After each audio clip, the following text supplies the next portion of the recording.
Témoignage de Jésus-Christ sur la présence réelle dans la Sainte Eucharistie. L'Église a déclaré: Jésus-Christ est réellement présent dans la Sainte Hostie. Jésus lui-même manifeste sa présence de deux manières, intérieurement et extérieurement.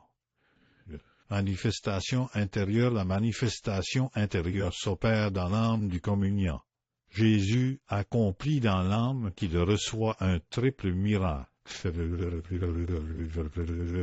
Premièrement, le miracle de réformation. Jésus donne aux communiants un empire assuré sur ses passions. Il est véritablement le même Jésus qui a dit « Ayez confiance, j'ai vaincu le monde », qui a dit à la tempête « Silence », et qui dit encore aux orgueilleux, aux avares, à l'homme tourmenté par les révoltes des passions, à l'esclave de ses mauvais penchants, « Déliez-le et laissez-le aller », et le communiant se sent fortifié. En quittant la Sainte Table, nous pouvons dire avec ces Paul, nous sommes vainqueurs par celui qui nous a aimés. C'est un changement soudain, un feu instantanément allumé. Mais si Jésus-Christ n'était pas dans la Sainte Hostie, de tels prodiges ne s'accompliraient pas. La nature est plus difficile à réformer qu'à former. Il coûte plus à l'homme de se corriger, de se vaincre lui-même, que d'accomplir n'importe quel exploit extérieur, aussi héroïque soit-il. L'habitude est une seconde nature. L'Eucharistie seule, du moins selon l'ordre ordinaire des choses et les faits d'expérience, confère le pouvoir de réformer les mauvaises habitudes qui nous dominent. Deuxièmement, le miracle de transformation. Il n'y a qu'un moyen de changer une vie naturelle en vie surnaturelle. C'est le triomphe de l'Eucharistie, où Jésus-Christ lui-même supervise l'éducation de l'homme. L'Eucharistie développe en nous la foi. Elle élève, ennoblit, purifie l'amour en nous. Elle nous apprend à aimer. L'amour est le don de soi. Or, dans l'Eucharistie, Jésus se donne tout entier, joignant l'exemple au conseil.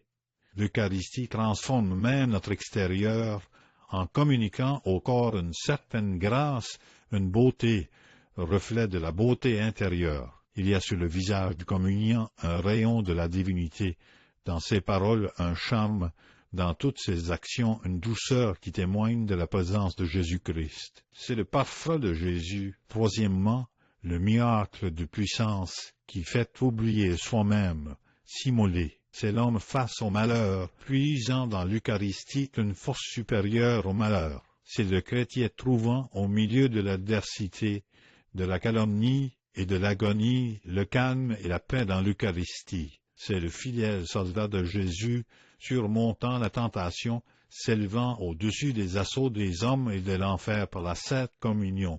En vain chercherions-nous hors de l'Eucharistie cette force surhumaine. Mais si l'Eucharistie la donne, c'est que Jésus, le Sauveur, le Dieu fort, y est réellement présent. Telle est la manifestation extérieure que Jésus-Christ fait de sa présence dans le très saint sacrement.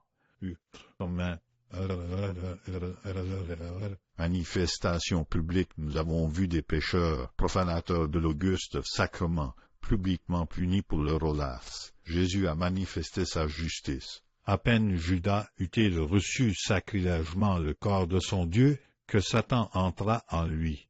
Avant sa communion sacrilège, le démon ne faisait que le tenter.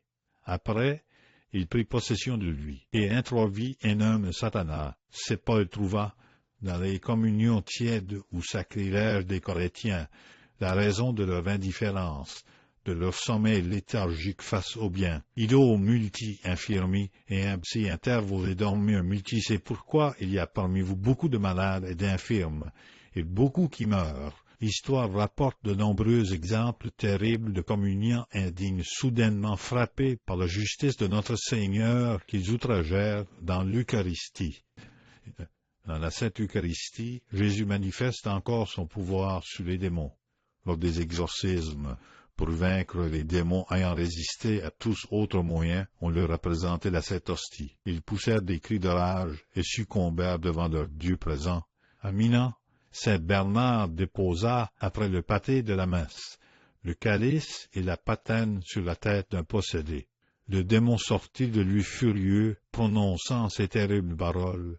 « Jésus-Christ, le bon Dieu, est là. » Les malades sont guéris par l'Eucharistie. Beaucoup de ces faits ne sont jamais révélés, mais Jésus, comme l'atteste l'histoire, continue encore dans l'Eucharistie à guérir toutes les maladies. Saint Grégoire de Nazianze rapporte ce fait touchant. Sa sœur, malade depuis longtemps, se leva une nuit et se plaça devant le tabernacle. Dans la ferveur de sa foi, elle s'adressa ainsi à notre Seigneur. « Je ne quitterai pas cette place, Seigneur, que vous ne m'ayez guéri. » Elle se releva, guérie. Enfin, les apparitions de notre Seigneur sous diverses formes dans l'Eucharistie témoignent de sa présence sacramentelle. De temps à autre, il lui plaint de renouveler le miracle du Table. Ces manifestations ne sont pas nécessaires, puisque nous avons la parole de la vérité même. Elles ne font que témoigner que la parole de Jésus-Christ a, en effet, accompli ce qu'elle promettait. Oui, Seigneur Jésus-Christ, nous croyons que vous êtes présent dans le très saint sacrement, réellement et substantiellement présent. Augmentez notre foi.